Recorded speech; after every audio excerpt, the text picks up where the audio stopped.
Let's see, most of the rest of these we've touched on, with the exception of one very popular thing to do in relationships, both marriage relationships and love relationships before marriage. That is a little syndrome that we call relationship sabotage. That means I see someone that I want a relationship with.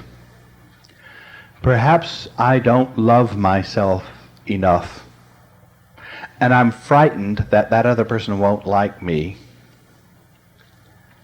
scared to death that person won't like me, but I really want them to like me, so I put out a feeler, and sure enough that person likes me, and it feels good. But then I start thinking, but he only likes me because he doesn't really know me. If he really knows me as I am, he won't like me anymore. And then that's like not being liked. He doesn't like the real me, so I'm going to have to show the real me so that I can really know that he likes me. So I start to sabotage the relationship. I start to put my worst foot forward to prove that that person doesn't really like me, because if I can get that person off my back, then I have adopted to not being liked. I've adapted to that. I can survive that. Well, what I can't survive is getting my hopes up. So I want to get this over with as soon as I can. You know, we don't go through thinking all this consciously, but we sure do go through doing it. We'll sabotage a relationship in order to get out of it and get it over with. Have the whole masochistic hurt bit. You know, this business of masochism at the end of a relationship at least proves that we had a relationship.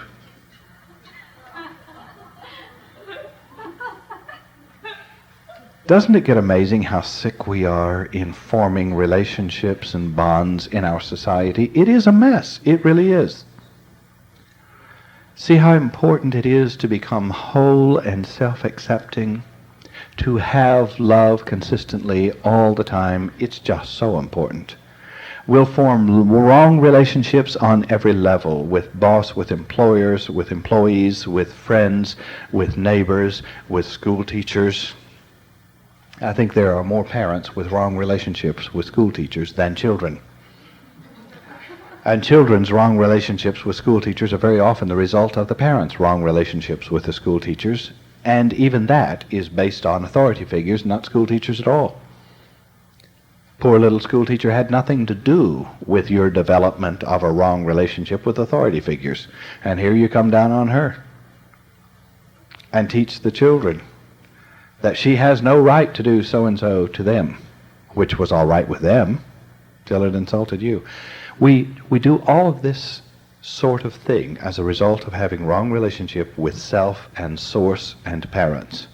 Now, all those things can be cleaned up. One thing that I want to make sure that you don't do as a result of this workshop is use our screwed up culture as an excuse to be messed up yourself. It is true, we live in an irrational culture. It is true that we have built tangled and ridiculous relationships, most of us.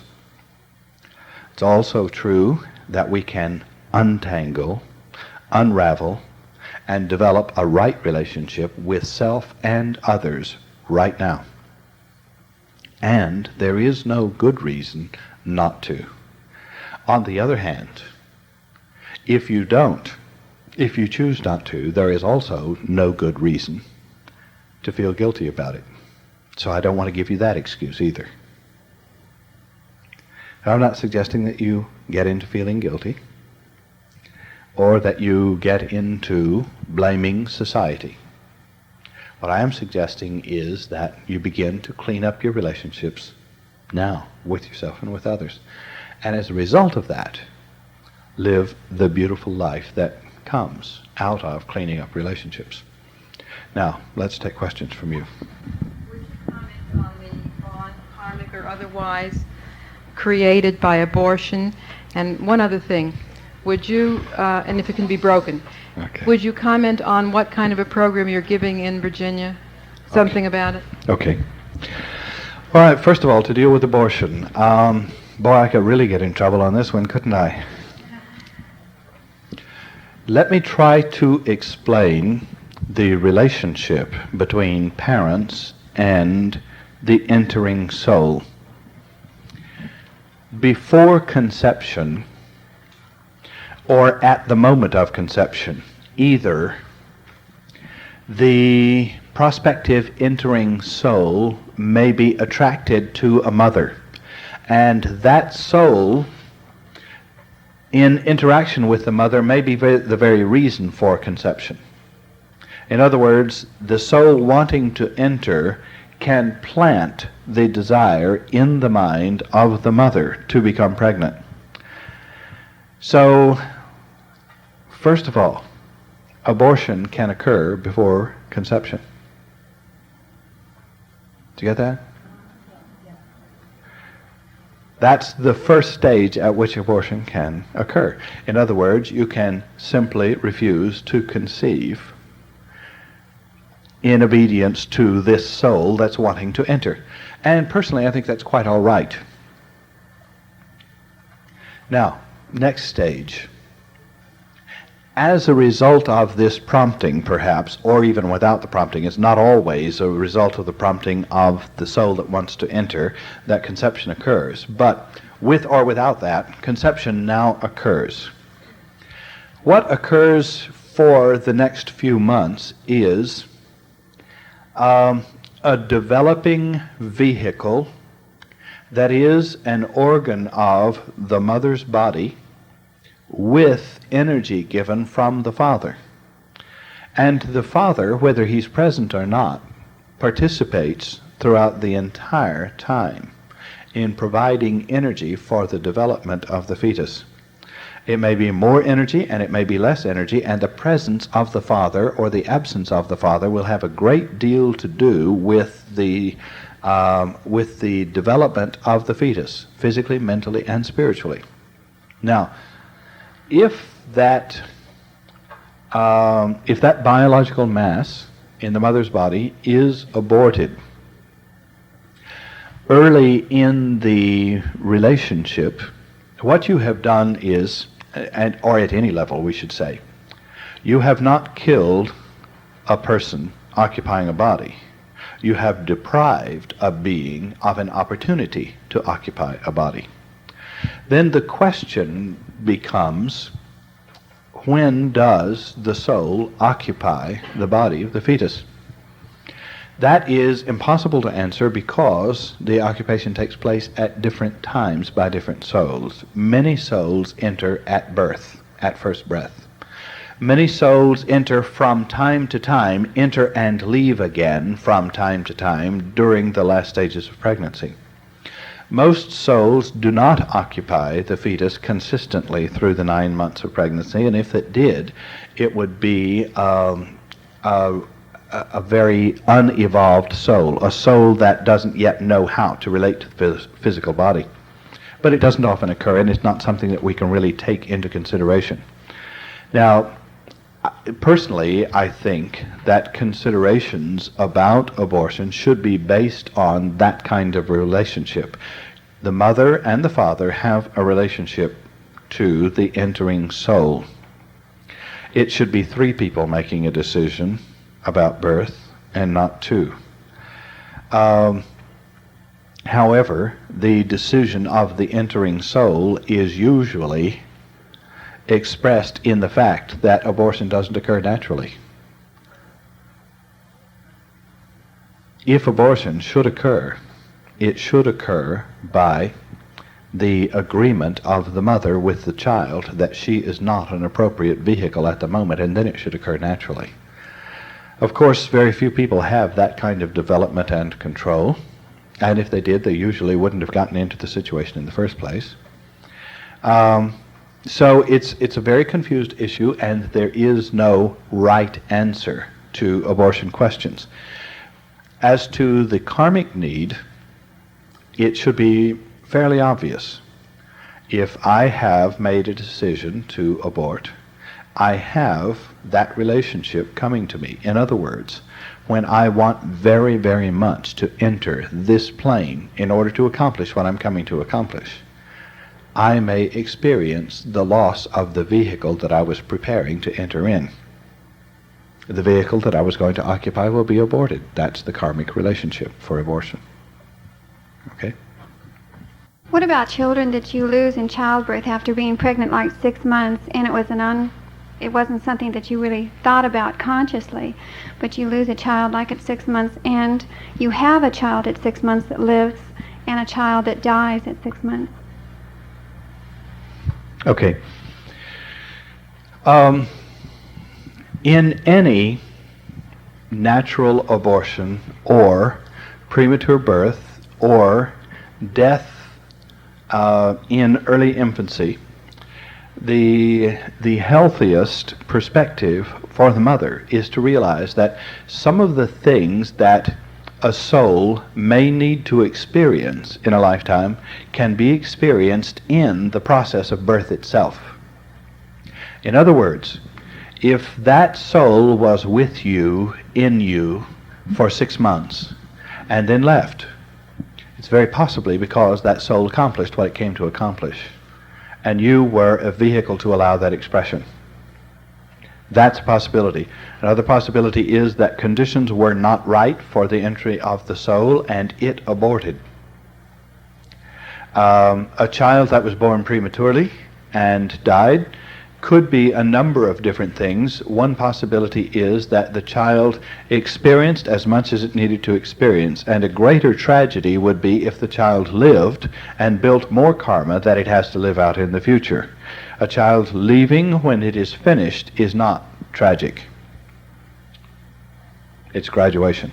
I would like to ask this lady, I don't know who it was, on the emotional bonds with someone who has passed on or died. I once was having some really severe problems, and this psychic, Olga Worrell, tuned in, and she said that my father was very close. I'm not even clear because I wasn't into esoterics then, that he was very close and was still connected very closely with me. My father was a very troubled man, and since that time, many times, I see his face, or now sometimes for good or sometimes for bad. Sometimes when something really extraordinarily good comes to my life, I will have seen his face. And then other times in love relationships, I have seen his face. Now I think it's better. Now, I'm not really clear what my relationship with my father was for me at this point. So I'm wondering, is there any just exercise that I could do if that is really a situation? I mean, I was never clear if that was really a possibility or not. Mm-hmm.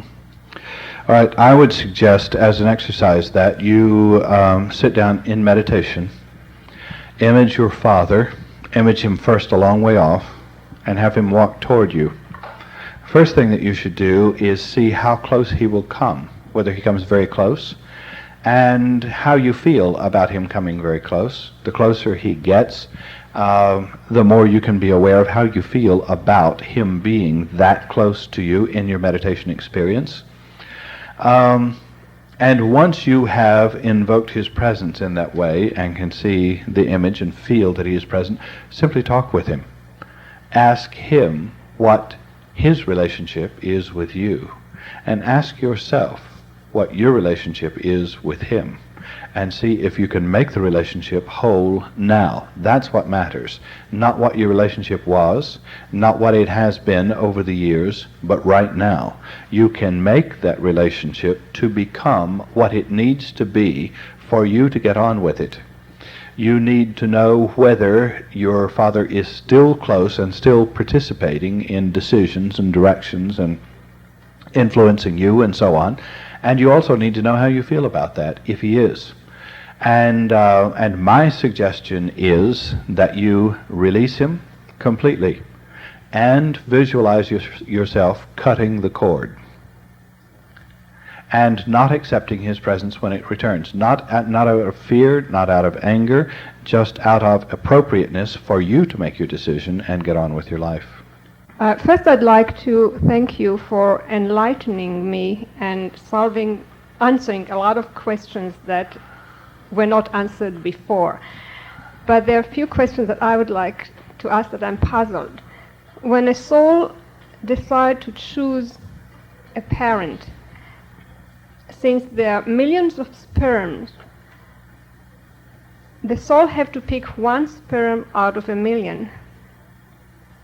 And this is a little difficult for me to accept. Okay, there is an ovulation, and you said that the mother, it has to do with the mother's participation. But how does the soul decide which sperm to choose out of the million that impregnate? Okay. First of all, I'd like to say that the particular sperm that causes ovulation is not an accident, ever. On the other hand, it does not mean that the entering soul chose a sperm out of millions of sperms. That doesn't happen.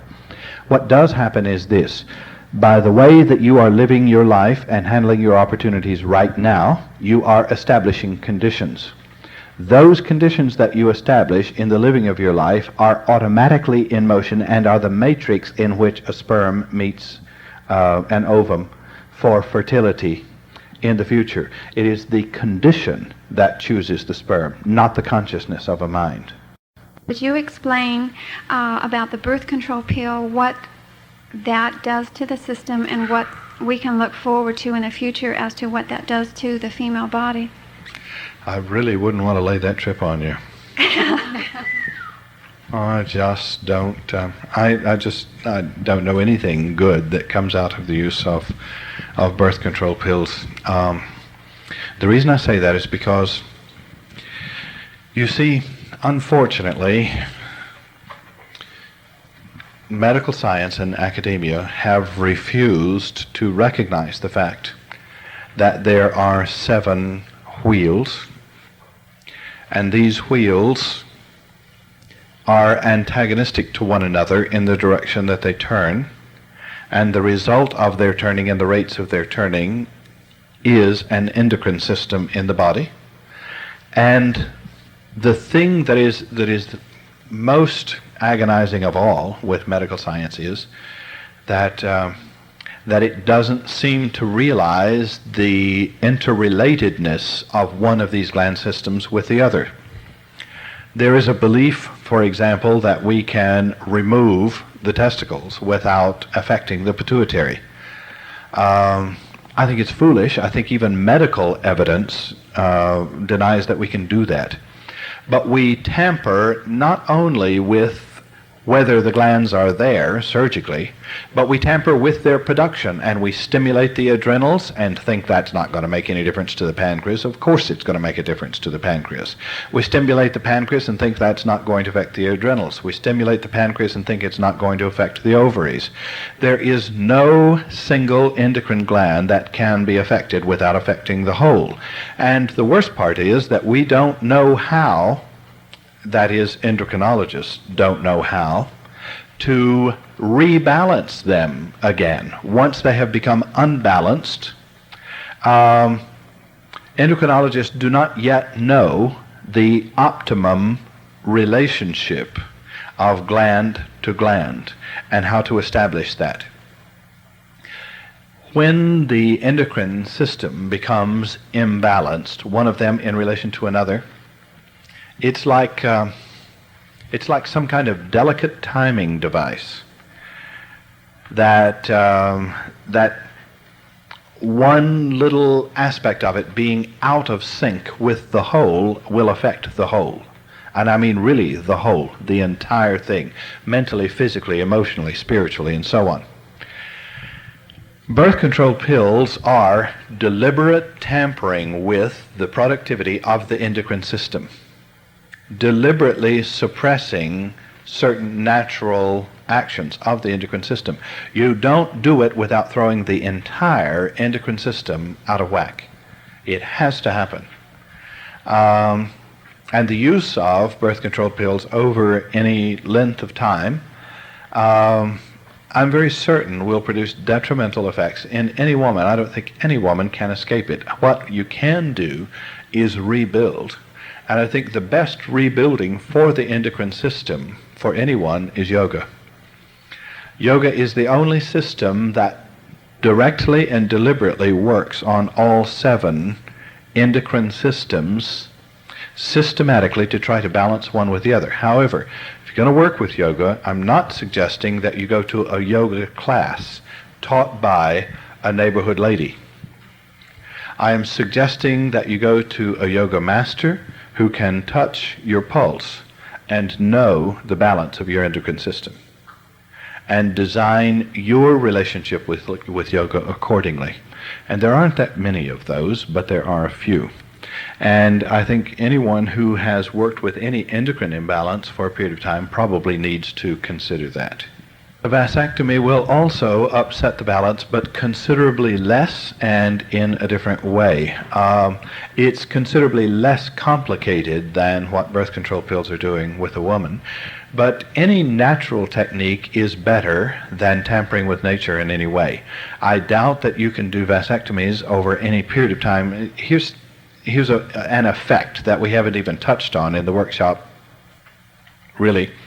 That is that we live in a nation of a few million people. If in a few million people, several thousand men have vasectomies, the consciousness of that, the belief of the whole race that that is desirable, will be implanted in future generations. And what we're really doing is tampering with the next generation's testicle cancer by having vasectomies in this generation. And I don't mean hereditary, I mean race consciousness wise. It's what it is rejection of a part of the body. That part of the body receives the thought suggestion and it permeates the consciousness of the race and will affect future generations.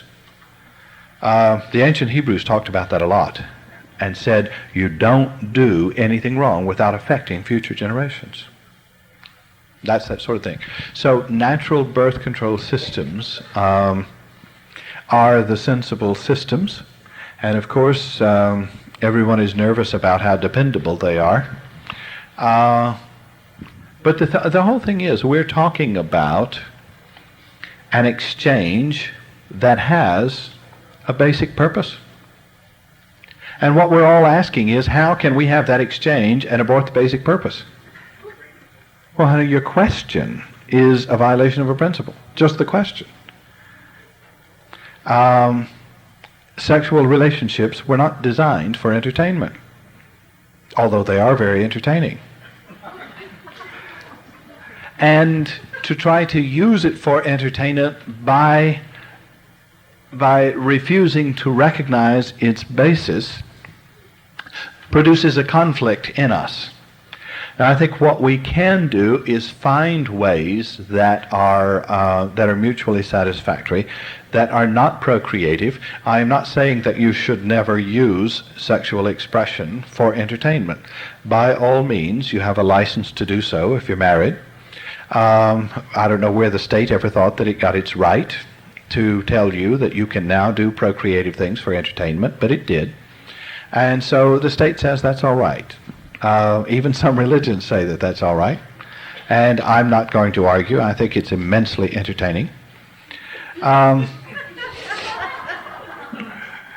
But I think that you should look at the act and find ways to experience and express it that admit what you're doing and let that be all right.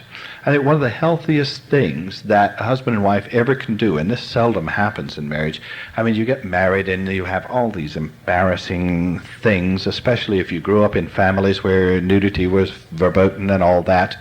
And the poor bride comes in and she dresses in the bathroom or undresses in the bathroom, gets under the covers, you turn out the lights before you explore each other, and all this business. And it becomes such an undercover kind of thing. That really wasn't intentional. that we are denying the very thing that we're doing. For goodness sake, when you enter a sexual relationship with your partner, especially for the first time, but even if it's not the first time, go home tonight and do it. Turn on all the lights.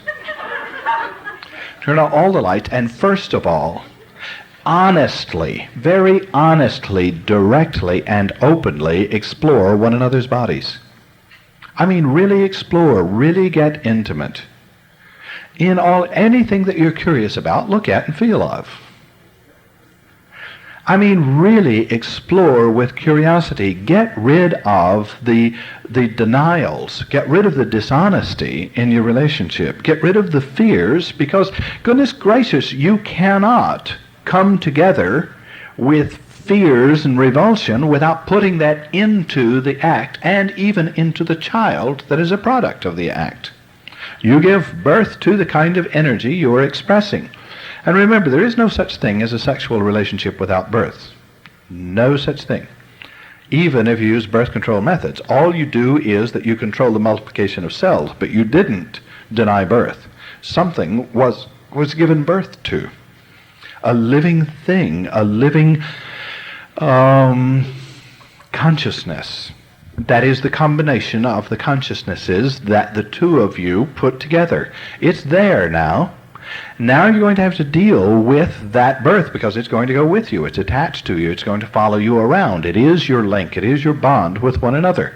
And what you felt in that bond is what's living in that link until you reabsorb it and put it out another way by cutting the bond, reabsorbing the energy, and reinvesting the energy in a new way. By all means, try to be totally accepting and totally comfortable with your body and with your partner's body. Talk about how you feel about the relationship itself. And for goodness sake, ladies, if your husband says, "I'm just not up to it," please don't accuse him, and please don't think that he means that you're not attractive. That's not what he means at all. It means that he hasn't gathered enough energy lately to invest in what's going on. What about vice versa? Same way. Same way. It does not mean that one doesn't find the other attractive, necessarily. It might mean that, and if so, then both of you should discuss that. I mean, get up front with it. Be honest with your communication and be honest with your relationship. Not cruelly honest, because cruelty isn't necessary to honesty. But exploration is. Openness is necessary to honesty. Openness is honesty. It is integrity. So introduce integrity into your relationship. Open to the relationship. And for goodness sake, if you don't feel that you can have this kind of relationship with a partner, do not imply that you are willing to by getting into a contract with them. I mean, contracts do imply things, unless they are explicit. And if you want to be explicit, if you want to hang on to your hang-ups, then say so to the partner before you accept the proposal, or make the proposal, or whichever that is done by whichever in these days. There are two things that I want to share with you. One is the rite called Tantra. Tantra is the joining together of committed partners, committed to one another, not just sexually, but spiritually. Tantra can only happen in a relationship where the very purpose for the relationship is spiritual completion of the two partners. So if two partners want to experience the highest spiritual experience that can occur in a relationship, then they come together making a commitment to one another. My commitment to you is that I will serve your goal of spiritual enlightenment, and that's what I enter the relationship with you for. If, on the other hand, I enter the relationship with you in order to have physical children, that's where our energy will go. Physical children can result from a spiritual relationship, and the quality of the child actually will be affected by the difference in the ideal of the relationship. So, this highest form of marriage is a practical, down-to-earth possibility. I'm not talking about just ideals at this point. I'm saying to you that if you're considering marriage, you really ought to take this into consideration in the marriage, the commitment to a partner. Discuss this with the partner, and if you can't enter a relationship with the partner on all levels, then discard it. What do you want to waste your time and energy for? You're too precious for that. You mean too much. Don't just idealize this, practicalize it. And it is practical. It is practicable. It is down to earth. It is usable. It is usable for you. Try to make a commitment to your partner to make the relationship itself an instrument for the manifestation of both of you on your highest spiritual level. Our relationship exists for the purpose of reaching the peak, the ultimate that you and I can reach together. When you have made that kind of commitment with a partner, then try to get rid of the feeling of separation, individuality. Get out of the relationship any feelings of competition or feelings that I must have a life of my own. If you must have a life of your own, then have a life of your own, but don't enter this kind of holy relationship. Have casual relationships if that's what you want to settle for. Independence is not a part of wholeness, which doesn't mean that you can't have individuality and independence in a relationship. That's part of it, but it isn't an object of it. It is a natural part. When both of you are yielding individual wills to the higher will of ideal and purpose of the relationship, then you're not going to sacrifice any meaningful individuality. Meaningful individuality means individuality that is expressed not for the purpose of being individualistic, not for the purpose of being different, but for the purpose of expressing my inspiration. Enter the relationship with that kind of an attitude. When you do so, the physical approach is to meditate together, to understand the 7 levels and their focus and their purpose.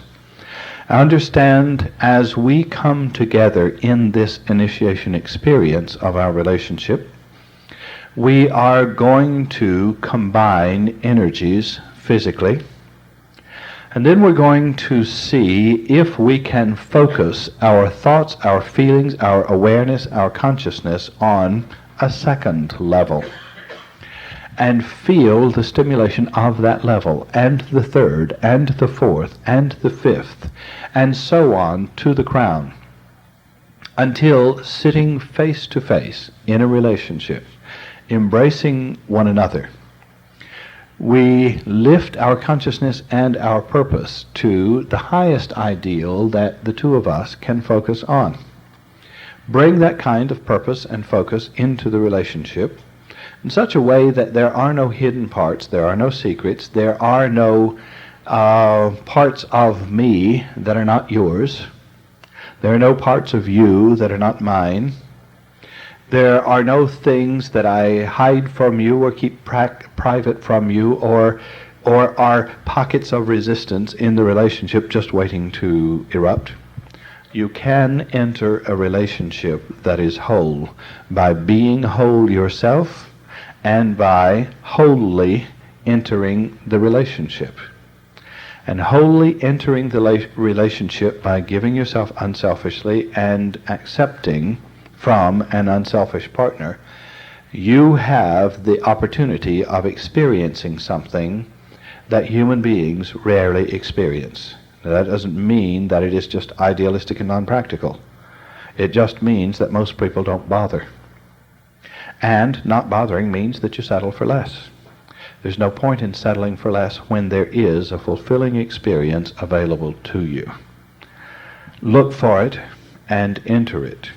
Make it possible and make it real for yourself. Pursue it in the relationship you now have by cleaning up yourself, working toward it, taking a step at a time if you have to. Change as quickly as you can and see what happens to the relationship. If you really need a whole relationship and you are now committed to someone else and you don't see how you can get out of that commitment, what I suggest that you do is work on changing yourself, assuming that when you have reached the point of being ready for a spiritual commitment, something will happen to your relationship. In the meantime, work on yourself and get ready for it. When you're ready for it, the possibility of it will exist. Then take that step. But don't use what is now existing in your relationship as an excuse not to prepare and form an ideal and invest yourself in that ideal.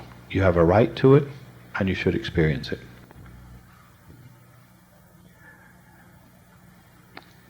Other people who are committed to a spiritual ideal are not that rare. And what you need is not to make sure that someone that you meet is perfect on all 7 levels. If they were, they wouldn't speak to you anyway. I didn't really mean that. What I mean is to make sure that your ideal is to perfect yourself on 7 levels, and that in the relationship you commit yourself to make it right on all 7 levels. Doesn't mean don't enter the relationship until you are already meshed on 7 levels. It does mean enter the relationship with a commitment to do so and work toward it. It may work and it may not. But in the working toward it, you will grow, and the relationship will be meaningful, and you will produce harmony on as many levels as you can find harmony on. And if you work on it, you just may experience that 7-level orgasm. And if you do, you know, life itself changes enormously. It produces beautiful people.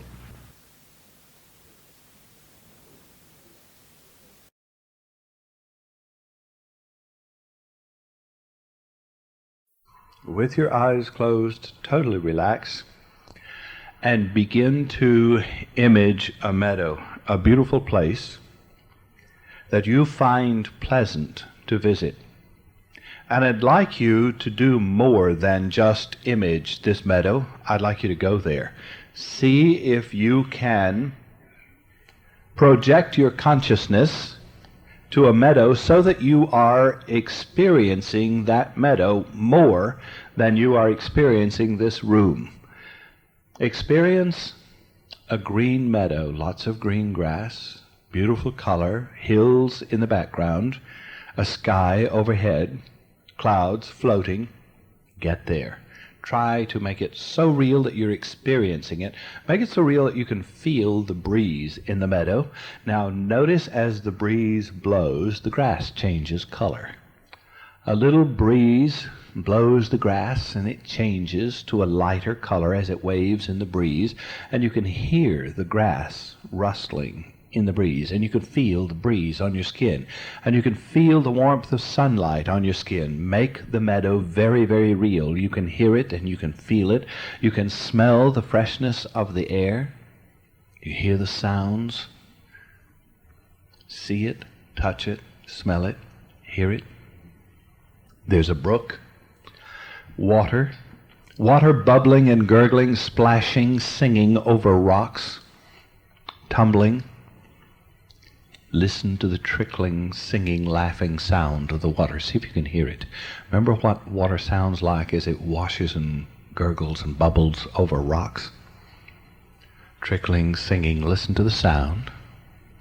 Look down into the water and see if you see the distortion of the rocks on the bottom and the moss on the rocks. Look through the water and see it moving. See the sunlight flashing and sparkling, glinting on the surface of the water. And then feel yourself reaching down to touch the water with your fingers and notice that it's cold, ice cold, sparkling, spring water from a mountain stream flowing through your meadow. Make it real. Don't just imagine it. Be there. Get into it and make this your prime reality. This is the rest of reality, the non-material, real world that does exist. This meadow is real. You are there. It has reality. It's a greater reality, a subtler reality than the material world, but it is real. It's real enough to affect you. It's real enough to affect the way you feel. Let it affect the way you feel. Let yourself be relaxed in a warm and beautiful meadow. Let yourself be affected by the laughter and the singing of the water. Scoop up some water in your hand and bring it to your lips and taste fresh, cold mountain spring water on your tongue, in the back of your throat. Taste the coolness of it in your mouth. Be there. Make your meadow real. See a mountain in a background. A really spectacular mountain that borders this meadow. This mountain appears to be built in 7 stages, each a little smaller than the one below it, sort of like a stepped pyramid, like a mountain with terraced gardens, 7 gardens, each one a different color, leading like stair steps to the top. And as you look at this multicolored mountain with 7 gardens, each one having beauty, each one having a different color, leading to the top of the mountain, it occurs to you that mountain is a sacred place. Each one of those gardens has a purpose. If I walk in one of those gardens, it'll do something to me. If I walk through a garden, it will affect me. It'll have an effect on me. And the first garden that I see at the bottom of the mountain, the widest and the largest of the gardens, surrounding the base of the mountain, is bright red. And the bright red energy of the bright red garden is affecting me already. Red is a color of a source of energy. Red is the color of the source of life. Red is the color of the base chakra, the source of all energy and life and vitality. I am entering a garden of vitality, and red will fill me with bright red energy. Try to feel the speed of the vibration of the color red. Try to be affected by bright red clarity and a source of energy inside you. Feel as if brilliant red, pure energy itself, is flowing through you as you walk through the red garden. Try to arouse inside yourself a feeling of excitement and anticipation which you associate with the red energy. As you walk through a red garden surrounded by red flowers, lots of red in this garden, set in the green of the leaves. As you walk through this garden, you associate the brilliant red energy with excitement, anticipation. Feel it and create it, cause it, experience it. See if you can get excited. See if you can get excited about what you're doing right now. I expect to be changed by this meditation experience. I want the red that I am invoking now from my source of energy, from my own base chakra. I expect this source of bright red energy, vitality, to be aroused, and I expect the arousal of this bright energy to change my life. I need more energy, more directed energy, more purposeful energy, and I'm getting in touch with the source of energy within me right now, and I am symbolizing that as a red garden. A garden of flowers, living, growing. A garden of red from the base of my being. Get in touch with it, get excited about it, allow yourself to anticipate that in the next few moments you're going to be affected by this experience. And move through the red garden into an orange one. Here is bright, brilliant orange energy. Brilliant orange energy is an orange energy of reproduction, of repairing, of death of the old and birth of the new. I feel the way that I used to see myself before this time, before this moment. The image that I have had of myself and my relationships up to now is obsolete now. I am not who I was yesterday. I have experiences and awarenesses that I did not have yesterday. I am finished with who I used to be. This orange garden, this orange energy is the energy of death to who I used to be. Put it away. Stop being who you used to be. Stop. Now.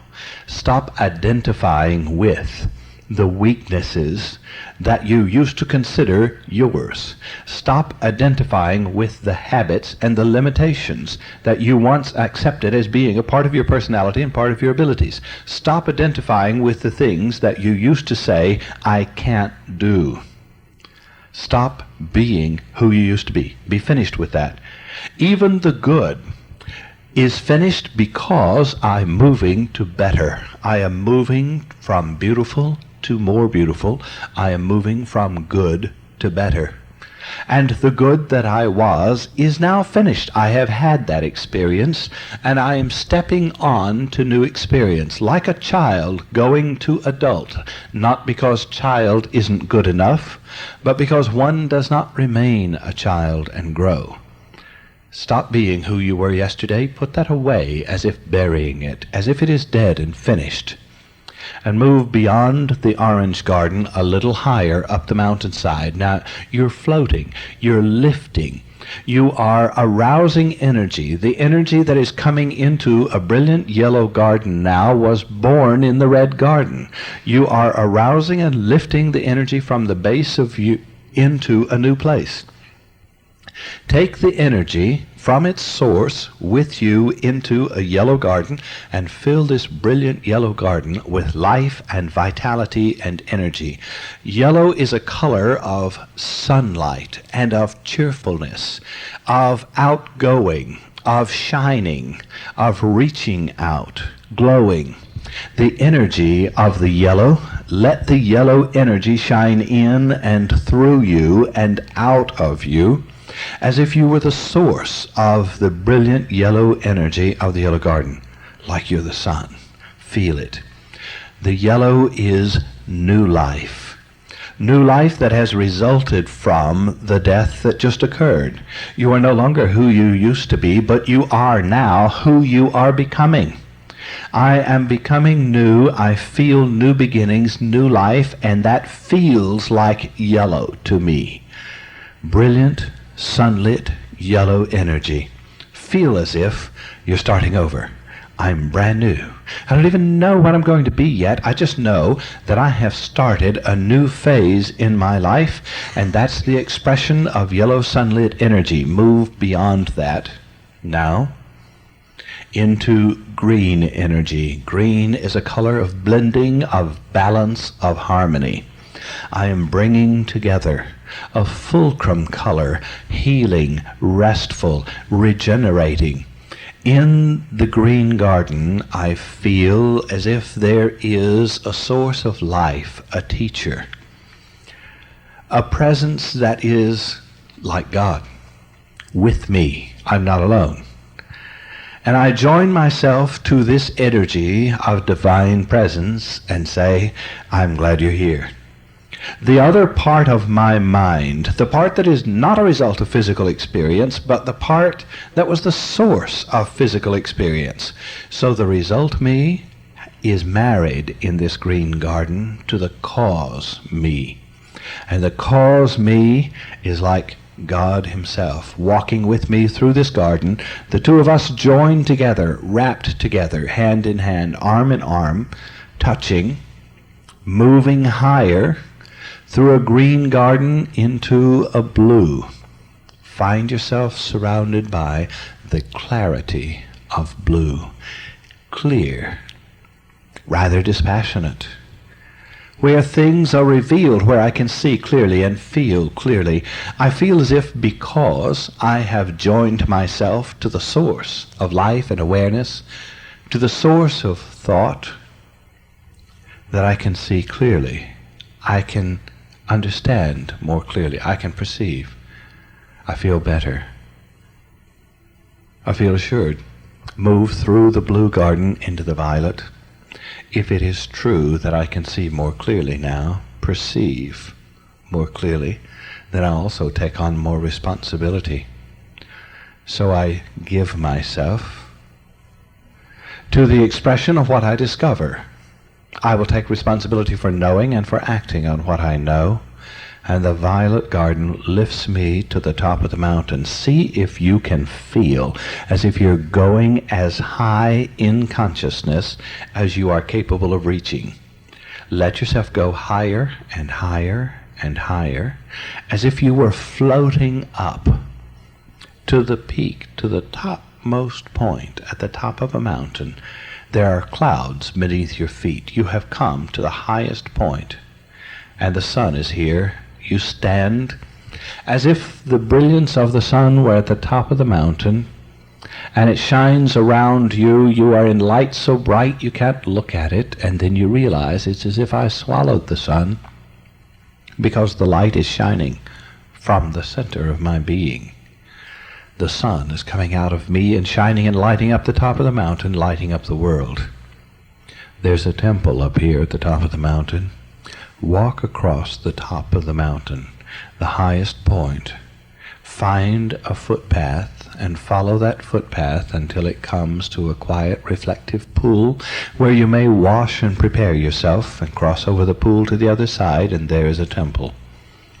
Look at the spectacular building.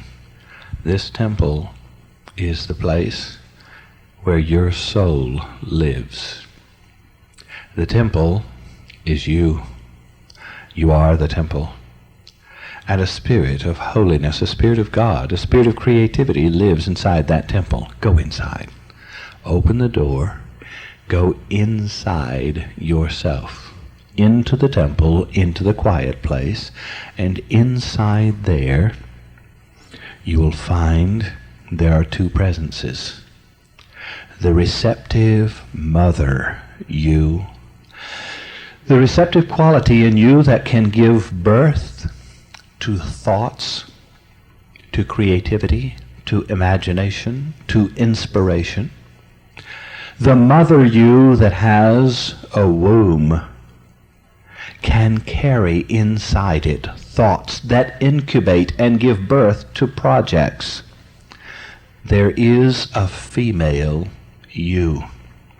See if you can actually get a glimpse of the female you in the temple.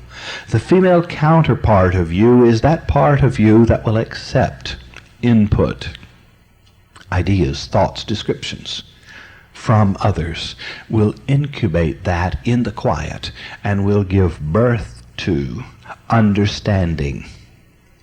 Knowledge is given to you from other people's words, but it can only impregnate you.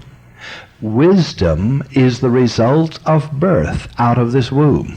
You do not receive wisdom from others, you receive knowledge from others. And the knowledge is a male activity, a seed that falls into the womb of the female you and gives birth to understanding, wisdom, projects, activities, creativity. Get in touch with the female you. Look into her face, her eyes. Listen. Do by all means see the female you as a seductress. Beautiful. Appealing. Take her to marriage. Make her your wife. Say to her, you are my imagination. You are my intuition. You are my womb of creativity. It is you who will receive my thoughts, my ideas, incubate those, and give birth to my direction. I speak to you. I know who you are. You are Mara, mother. You are Eve. You are Mary. You are the mother of the child that God impregnates in me and is born in and through me to live the life of God through me on earth. You are the divine mother, the mother of all living, Eve, the mother God. Love the mother God in you. Say so. Say to the female you, men especially, say to the female in you, I love you, I welcome you, I appreciate the fact that you are in me, I will not deny your existence, you are my wife and the mother of my children, you are my lover, and if you are alive and if I appreciate you, you will stimulate me. You are Aphrodite in me.